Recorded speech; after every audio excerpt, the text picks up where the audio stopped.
বৰ্তমান দেখা গৈছে যে আমাৰ অসমৰ গোটেই ভাৰতবৰ্ষৰ কথা কোৱাৰ আগতে আমি অসমৰ কথাই ক'ব লাগিব। কাৰণ অসমৰ যিটো পৰিৱেশ, সামাজিক পৰিৱেশ, সেই পৰিৱেশ আৰু যিটো আমাৰ সংস্কৃতিৰ যিটো ভিত্তিভূমি, এইটো ৰচনা কৰি থৈ গৈছিল মহাপুৰুষ শ্ৰীমন্ত শংকৰদেৱ, মাধৱদেৱ, তেওঁলোকে ৰচনা কৰি থৈ গৈছিল। অসমৰ এই ভেটি আমাৰ সম্প্ৰীতিৰ ভেটি। সকলো জাতি জনগোষ্ঠী, সকলো জনজাতীয় লোক, পাহাৰ ভৈয়াম, সকলো মানুহ একত্ৰিত হৈ আমাৰ অসম দেশখনৰ সাংস্কৃতিক যিটো ভিত্তিভূমি, ইয়াক সুদৃঢ় কৰি সকলো মানুহ যাতে সুন্দৰ জীৱনৰ অধিকাৰী হয়, তাৰ কাৰণে তেওঁলোকে এই ভেটি ৰচনা কৰি থৈ গৈছিল। আৰু সেইকাৰণেই মহাপুৰুষ শ্ৰীমন্ত শংকৰদেৱে এটা নামঘৰৰ খুঁটা পুতিবৰ কাৰণে তেওঁ সকলো জাতি জনগোষ্ঠীৰ লোকক মাতিছিল। আপোনালোকে জানে সকলোৱে যে নগাৰ নৰোত্তমক মাতিছিল, মুছলমানৰ চানখাইক মাতিছিল, গাৰোৰ গোবিন্দক মাতিছিল, এনেকৈ আৰু বিভিন্ন জাতি জনগোষ্ঠীৰ লোকক মাতি নামঘৰৰ খুঁটা পুতিছিল। গতিকে এনে আদৰ্শ, যিজনা মহাপুৰুষে এনে আদৰ্শ প্ৰতিষ্ঠা কৰি এটা মিলনভূমি, ইয়াত যাতে কোনো ৰকমৰ বিভেদকামী মনোভাৱ নাথাকে, সকলোৱে যাতে একত্ৰিত হৈ এখন সুন্দৰ সমাজ গঢ়ি মানুহ যাতে আগবাঢ়িব পাৰে, এনেকুৱা এটা সুন্দৰ সমাজ, সুদৃঢ় সমাজ গঠন কৰি মানুহ যাতে জীৱনৰ সকলো দিশতে আগবাঢ়ি যাব পাৰে, আৰ্থিক দিশত, শিক্ষা দীক্ষা, আধ্যাত্মিক সকলো দিশতে যাতে মানুহ আগবাঢ়ি যাব পাৰে, তাৰ কাৰণে তেনেকুৱা এটা ভেটি ৰচনা কৰাই মহাপুৰুষসকলৰ উদ্দেশ্য আছিল। আৰু সেই আদৰ্শ আগত ৰাখি আজি আমি থিয় হৈছোঁ। আজি অসমৰ মানুহে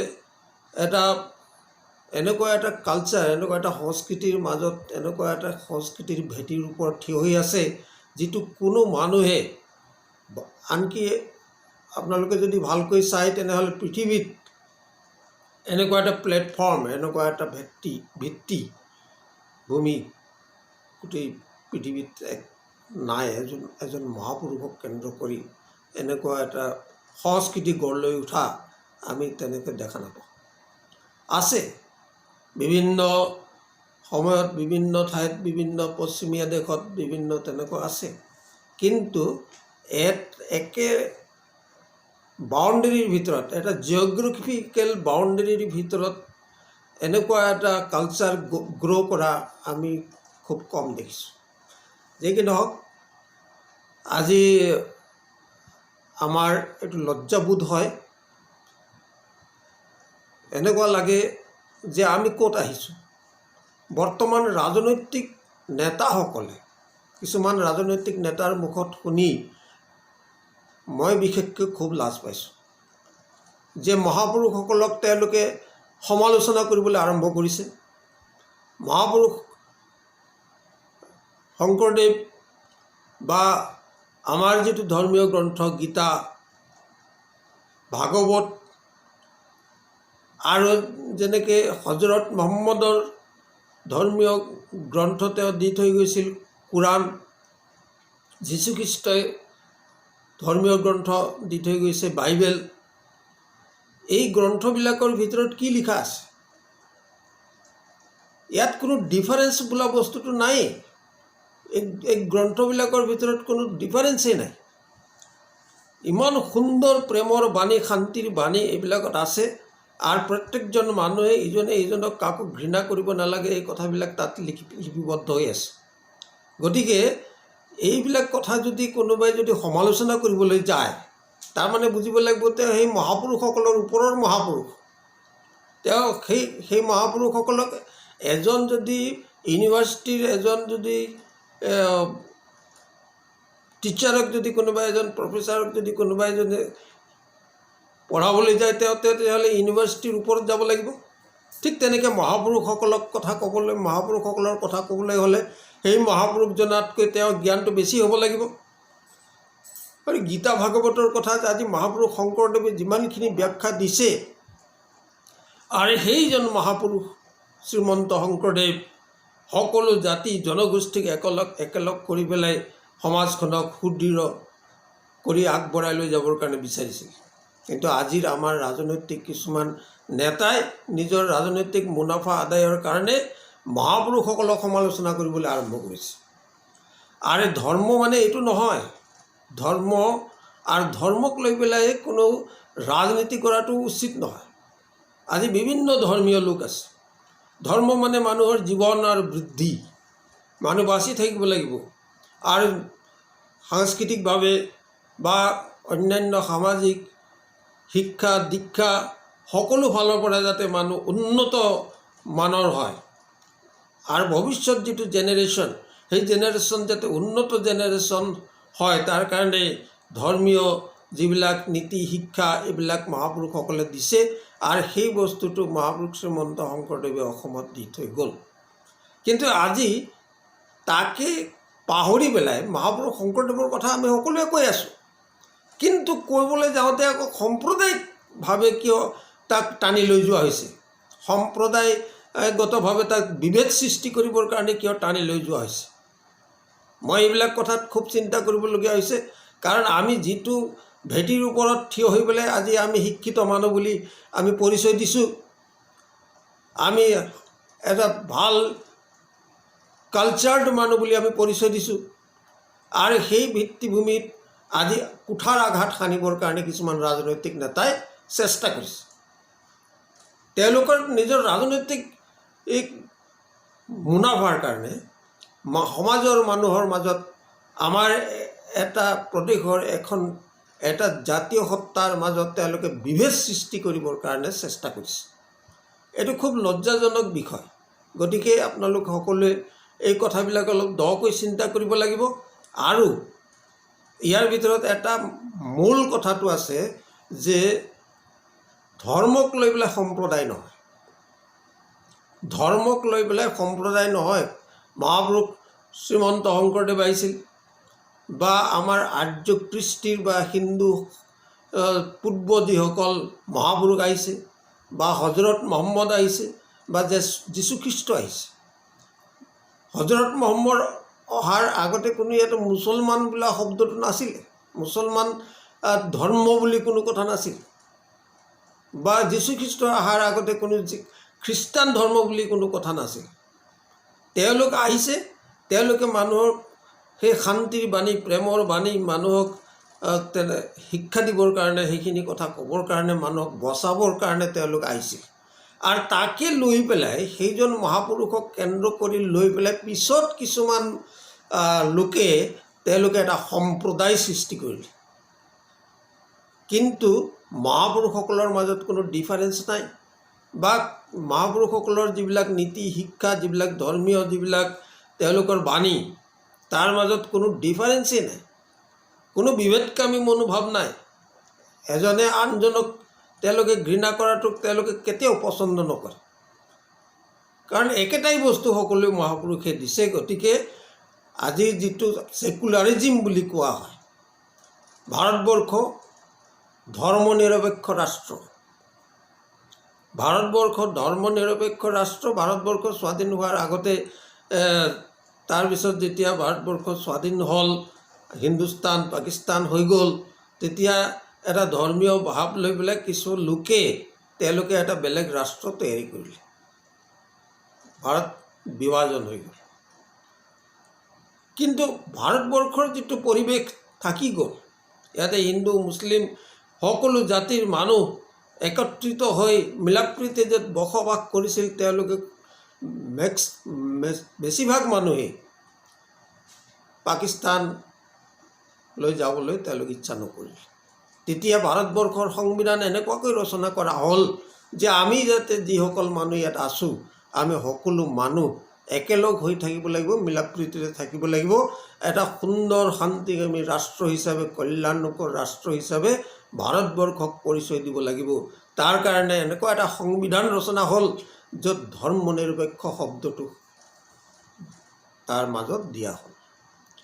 ইয়াত যিটো প্ৰিএম্বুল আছে আমাৰ ভাৰতৰ ইণ্ডিয়ান কনষ্টিটিউশ্যনৰ, তাত এই শব্দটো ছেকুলাৰিজিম শব্দটো দিয়া হৈছে।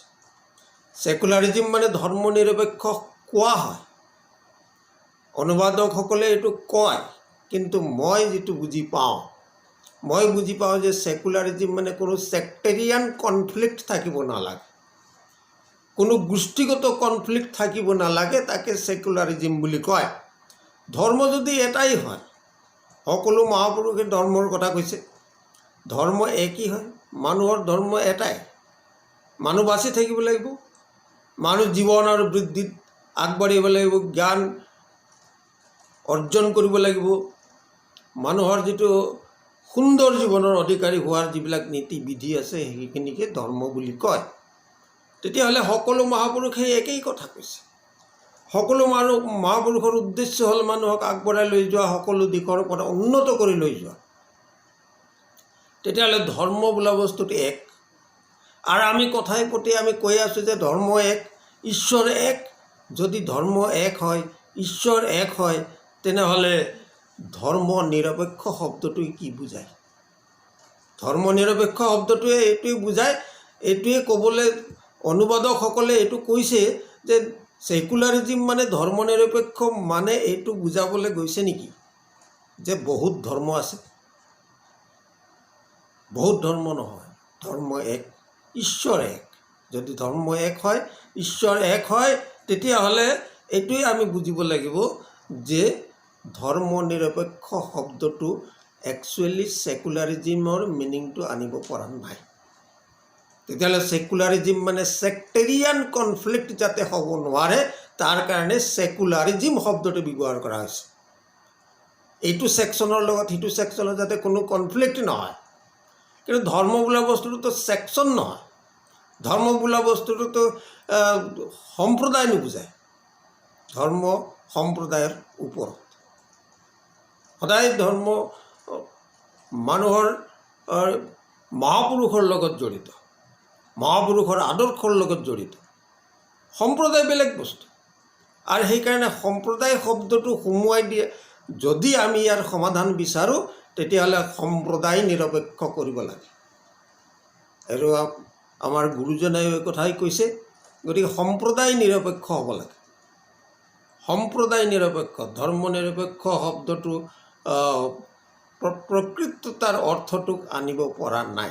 ছেকুলাৰিজিম শব্দৰ প্ৰকৃত ব্যাখ্যা ধৰ্ম নিৰপেক্ষ বুলি ক'লে যেন এটা মানে তাৰ মিনিংটো আনিব পৰা নাই। গতিকে সম্প্ৰদায় নিৰপেক্ষ হ'লে আজিৰ যিটো সমস্যা, গোটেই অসমৰ কথা বা ভাৰতবৰ্ষৰ কথা, আজি গোটেই ভাৰতবৰ্ষতে এই যিটো সমস্যা দেখা দিছে, গোষ্ঠীগত সম্প্ৰদায়ৰ মাজত, ধৰ্মৰ মাজত বিভিন্ন দ্বন্দ্ব আৰম্ভ হৈ গৈছে। এই দ্বন্দ্ববিলাক নিশ্চয় শেষ হ'ব, কাৰণ ধৰ্মক লৈ বেলেগ কোনো ৰাজনীতি কৰিব নালাগে, আৰু ধৰ্মীয় কথাবিলাকৰ মাজত কোনো ডিফাৰেঞ্চ আনিব নালাগে। ধৰ্ম এক, ঈশ্বৰ এক, আৰু তেওঁলোকৰ প্ৰেৰিত যিসকল পুৰুষ আহে, মহাপুৰুষসকল আহে, তেওঁলোকে সেই ঈশ্বৰৰ বাণী আৰু মানুহৰ কল্যাণৰ কাৰণে তেওঁলোকে ক'বৰ কাৰণে আহে। যুগে যুগে এজন শিক্ষক, ধৰি লওক শিক্ষক, ৰাম আহিছিল, শ্ৰীকৃষ্ণ আহিছিল, যুগে যুগে আহিব, তেওঁলোকে এই কথাবিলাক গীতা ভাগৱত এইবিলাকত লিখাই আছে। যেতিয়াই যিগে ধৰ্মৰ গ্লানি হয়, তেওঁলোক আহে পৃথিৱীত মানুহক বচাবৰ কাৰণে, মানুহক শিক্ষা দিবৰ কাৰণে। আৰু মহাপুৰুষ শংকৰদেৱ আহিছিল, তেওঁ ৰামৰ কথা, শ্ৰীকৃষ্ণৰ কথা কৈছে। ঠিক তেনেকৈ যীশুখ্ৰীষ্ট আহিছে, হজৰত মহম্মদ আহিছে, বুদ্ধদেৱ আহিছে। তেওঁলোকে এটা এটা সময়ত মানুহক সেই শিক্ষা দিবৰ কাৰণেই আহিছে। গতিকে এই সমস্যাটোৰ মূল সমাধানটো যদি আমি বিচাৰোঁ, তেতিয়াহ'লে ধৰ্ম নিৰপেক্ষ শব্দটোৱে ধৰ্মবিলাকৰ মাজত বিভাজন সৃষ্টি কৰা যিটো দেখা গৈছে, যে মই মোৰ জ্ঞানেৰে মই কৈছোঁ যে ধৰ্ম বেলেগ বেলেগ থাকিলেহে ধৰ্মনিৰপেক্ষ শব্দটো আহে। আৰু যদি আমি ভাবোঁ যে গোটেই ধৰ্ম মূল বস্তুটো একেই, ঈশ্বৰ এক, ধৰ্ম এক, তেতিয়াহ'লে এই শব্দটোৱে তাৰ মিনিংটো স্পষ্টভাৱে আনিব পৰা নাই। ধৰ্মনিৰপেক্ষ আৰু ছেকুলাৰিজিম দুটা বেলেগ বস্তু। ছেক্টেৰিয়ান কনফ্লিক্ট হ'ব নালাগে। আৰু এই ছেক্টেৰিয়ান কনফ্লিক্টটো আনিব যদি নাইকিয়া কৰিবলৈ হয়, তেতিয়াহ'লে সম্প্ৰদায় নিৰপেক্ষ শব্দটোহে ব্যৱহাৰ কৰিব লাগে। তাৰ কাৰণে যদি প্ৰয়োজন হয়, ভাৰতৰ সংবিধান সংশোধন কৰি এই ধৰ্মনিৰপেক্ষ শব্দটো গুচাই তাত সম্প্ৰদায় নিৰপেক্ষ কৰিব পাৰিলে নিশ্চয় দেখা যাব যে সম্প্ৰদায়বিলাকৰ ভিতৰত কোনো দ্বন্দ্ব হ'ব নালাগে, সম্প্ৰদায়ৰ মাজত কোনো বিভেদ হ'ব নালাগে। এই কথাবিলাকৰ ওপৰত আমি তেতিয়াহে আচল কথাটো আমি বুজিব পাৰিম, বা সমাজৰ মানুহে তেতিয়াহে বুজি পাৰিব। এতিয়া এনেকুৱা এটা হৈ গৈছে যে ধৰ্ম বেলেগ বেলেগ, আৰু ধৰ্ম বেলেগ বেলেগ হিচাপে ধৰ্মীয় কথাবিলাকৰ ওপৰত এটা দ্বন্দ্ব আৰম্ভ হৈ গৈছে। ইজনে ইজনৰ লগত মানে ধৰ্মীয় নীতি বাক্য, ৰাজনৈতিক নেতাই তেওঁলোকে গীতাৰ ওপৰত কথা ক'বলৈ আৰম্ভ কৰিছে, কোনোবাই কোৰাণৰ ওপৰত কথা ক'বলৈ আৰম্ভ কৰিছে।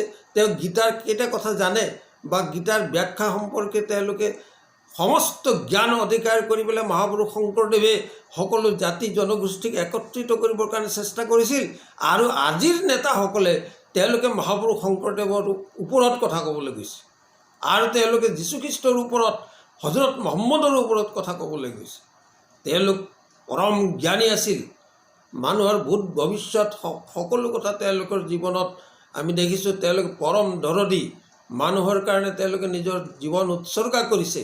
তেনে মহাপুৰুষসকলক লৈ যাতে কোনেও ৰাজনীতি নকৰে, এই আহ্বান ৰাখি মোৰ কথাখিনি ইমানতে শেষ কৰিছোঁ।